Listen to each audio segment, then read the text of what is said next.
Well, I think the original sin of the globalist economic model rests in China and the suppression of the Chinese people, right? That's how they get their cheap labor. They ripped jobs away from the United States, transported them overseas. And that's why you saw all these people work so hard to cover up the origins of COVID-19 in the mainstream media, because they knew if everyone knew that COVID-19 came from the Wuhan Institute of Virology, from the Chinese Communist Party, that would have led to taking down the CCP. So that's why you see on every issue, every mainstream media outlet, even some more mainstream conservative media outlets too, always running cover for the Chinese Communist Party. And I don't think that people quite understand that there are multi-billion-dollar political warfare efforts emanating out of Beijing, specifically trying to curate talking heads in American media. I'm certain not on Real America's Voice, but on other networks, to push the talking points that the Chinese Communist Party chooses. We've uncovered that groups like the China United States Exchange Foundation have been paying to take journalists from basically every news outlet,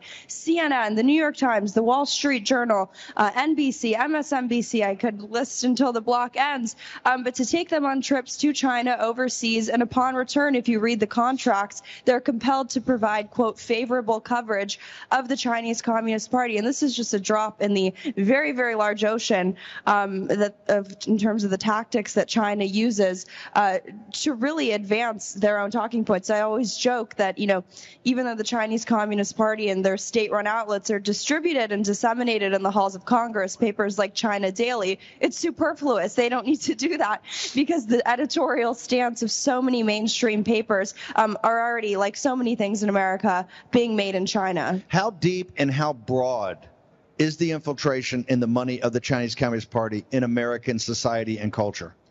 I'll answer that with an anecdote. There's a elementary school classroom of second graders in Washington that's in a pen pal program with Xi Jinping.